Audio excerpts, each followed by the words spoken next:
एक माँ ने अपने दोनों बच्चे खो दिए गुजरात मोरबी पुल हादसे में। और जब एनडीटीवी पत्रकार श्रेया पांडे जी ने उनसे पूछा कि आप कुछ मदद चाहती हैं, तो महिला का बहुत ही नेचुरल जवाब था कि अब सब कुछ तो चला गया, अब काहे की कौन सी मदद। फिर एक बार जोर देने पर कि पूरा देश आपको सुन सकता है इस प्राइम टाइम पे, तो महिला ने पता नहीं कैसे, शायद अंतरात्मा जाग गई, नैतिकता उस महिला में जीवित थी और बोला कि मदद मदद मदद, सरकार ऐसे पुल क्यों बनाती है। सब कुछ खोने के बाद भी वह नैतिकता उस मजदूर परिवार की, उस गरीब महिला में जीवित अभी भी है। पर क्या हमारे राजनेताओं में इसकी पूरी कमी हो गई है, जो दिन रात सरदार वल्लभ भाई पटेल, गांधी जी, नेहरू जी, भीमराव अंबेडकर, बाबा साहेब, भगत सिंह जैसे महान लोगों का नाम अपनी जुबान पर लेते रहते हैं। हम क्यों नहीं ये सोचते, वो नैतिकता क्यों नहीं नेता अपने से पूछते कि जब उनका दौरा ही जब होने को होता है, तो फिर रातों रात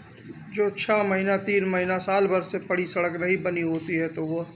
बन जाया करती है। चलिए, सड़क का मामला है तो सिक्योरिटी का मामला है, पर अस्पतालों में तो कम से कम इस तरह की व्यवस्था होनी चाहिए कि जब भी कोई बड़े नेताजी लोग इस पे दौरे पे आए, तो कम से कम 15 दिन पहले से लेकर 15 दिन बाद तक कोई भी रंगाई पोताई या इस तरह का चमक धमक वाला कार्य अस्पतालों में बैन हो जाना चाहिए, ताकि जो हाईएस्ट फंक्शनरी हैं, जो हमारे अस्पतालों में पहुँचे हैं, सरकारी अस्पतालों में, तो कम से कम उनको सही स्थिति का आकलन हो सके और वो वहाँ के पूरे स्टाफ से मिले, मरीजों से मिले, और जिस समय मिल रहे हों तो उसकी लाइव रिपोर्टिंग भी हो। वरना कोई मतलब नहीं है थोक के भाव हेल्थ इंश्योरेंस कार्ड बांटने का। वो भी सबको नहीं मिले हैं, कुछ करोड़ लोगों को ही मिले हैं, और इंश्योरेंस कार्ड भी है। तो अस्पतालों की खस्ता हालत हमने मोरबी में देखी है। मोरबी का यही सच कहीं ना कहीं पूरे देश में आम परिवारों में देखा है, अपने अगल बगल, और भटकता रहता है। और हम राजनीति में, टकराव की राजनीति में, द्वेष में कहीं ना कहीं इससे आंखें चुरा लेते हैं।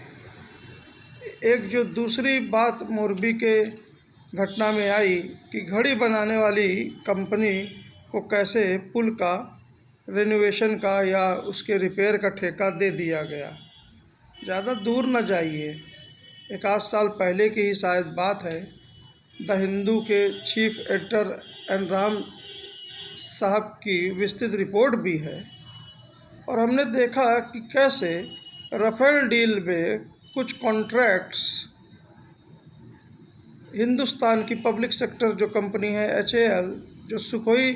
विमानों का जो 4.5 जनरेशन विमान है उनको बनाती है सैकड़ों की तादाद में,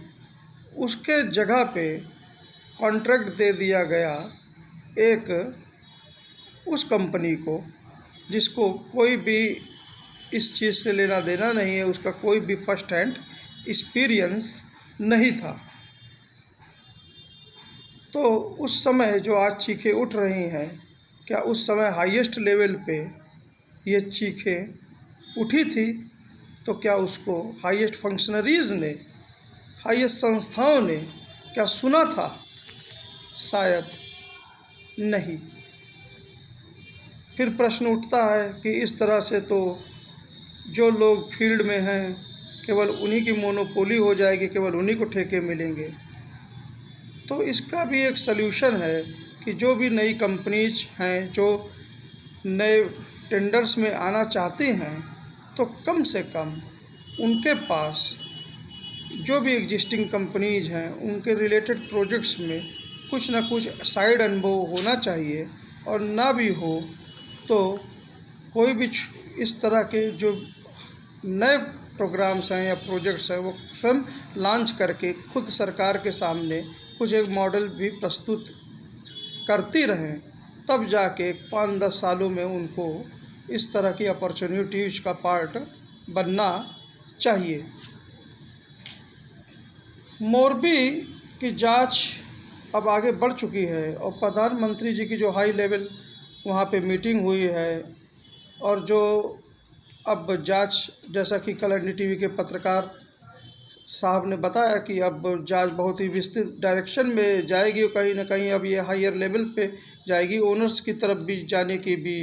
उम्मीद है। तो जाहिर सी बात है कि उसमें दूध का दूध और पानी का पानी हो जाएगा। पर कहीं ना कहीं हम ये देख रहे हैं कि हम कुछ हड़बड़ी इस देश में आ गई है। हम एकाएक चीज़ें मतलब हर समय एकाएक अति उत्साह में करने लगे हैं। मोरबी में जो हुआ उसके पहले भी हम देख रहे हैं कि हाईएस्ट फंक्शनरी कहीं बेंगलोर में जाते हैं या कहीं पे हाईवे पे उद्घाटन है तो पता लगा कि कुछ दिनों बाद ही रोडें डिस्टर्ब हो जा रही हैं, ब्रेकेज आ रहा है, ऐसी भी खबरें हम देखते हैं। तो ये जो एक तरह का इवेंट मैनेजमेंट की टेंडेंसी आ गई है वो जो नीचे के लेवल में भी दिखने लगी है, वो ऐसा नहीं कि एकाएक उनके लिए नीचे वाले ही लोग जिम्मेदार हैं। हाईएस्ट लेवल में भी जब इसको ही देखते हैं, नोटबंदी को ही देख लीजिए, जब रातों रात ये फैसला हो जाता है जिसके फ़ायदे आज भी सरकार को लोगों को बताने हैं, या GST को ही देख लीजिए जो हड़बड़ी में इतनी लागू कर दी गई कि टेक्निकल बैकग्राउंड उतना था नहीं तो टेक्निकल ग्लिचेज बहुत आई और बहुत से लोगों ने उत्साह में GST तो बनवा ली, पर बाद में GST हटवाने का भी पैसा दे रहे हैं। कोरोना लॉकडाउन रातों रात हुआ और मज़दूरों की क्या दशा हुई वो किसी से छुपी नहीं है, और इस दौरान जो पैदल चलते हुए लोग, भुखमरी का शिकार होते हुए लोग, इनकी भी एक सुनवाई सुप्रीम कोर्ट में कहीं ना कहीं शायद संजय किशन कौल साहब के नेतृत्व में हुई, ऑनरेबल जस्टिस साहब के। तो हम जो इस तरह की प्रवृत्ति रातों रात बड़े बड़े फैसले करते हैं उसका सबसे ज़्यादा जो इफ़ेक्ट होता है वो आमजन और गरीब पर ही होता है, और कहीं ना कहीं जो मोरबी का सच है वह ऊपर से हमारे सामने थोप दिया जा रहा है। इसके लिए मैं आज की सरकार या आज के प्रशासन को ही दोषी नहीं मानता। यह जो पूरी व्यवस्था है ये पहले से भी चली आ रही है, और जो इस तरह की चीज़ें होती है कि कोई बड़ा फंक्शनरी आता है तो रातों रात रेनोवेशन और चमक धमक की चीज़ें ये पहले भी होती आई हैं। तो ये लोकतंत्र का संकेत नहीं है, बल्कि ये कहीं ना कहीं सामंतवाद और राजशाही का संकेत देता है। हमें आपको इस जल्दी से बचना है। कोई नेता अगर बड़ी रैली के लिए आपको आमंत्रित करता है, आप जाइए अगर आपकी अंतरात्मा बोले, लेकिन अगर कोई कहे कि आइए बाइक में पेट्रोल भरवा दें या आइए बस का किराया दे देंगे और खाना भी मिलेगा, नाश्ता भी मिलेगा, तो आप ये जान जाइएगा कि आने वाले समय में वो कोई ना कोई नया मोरबी का सच आपके सामने खड़ा कर देगा और उस स्थिति में आप आ जाएंगे जहां वो व्यथित महिला NDTV पे जिसकी रिपोर्ट हमने देखी है। ऐसे बहुत से परिवार होंगे और जिनके पास जो जागरूक पत्रकार हैं, NGOs हैं और NDTV जैसे मीडिया हैं वो आगे भी पहुँचेंगे। पर मोरबी के सच में शायद आज इतनी ताकत आ गई है कि कोई बहुत बड़ी ऐतिहासिक यात्रा भी अब विराम पे कुछ दिन लग जाए और लोग उन परिवारों से जल्द मिलने जाएं, सरकार के लोग भी जल्द से जल्द वहां पहुंचे। धन्यवाद सर, मिलते हैं नेक्स्ट एपिसोड में। मनीष जायसवाल को दीजिए।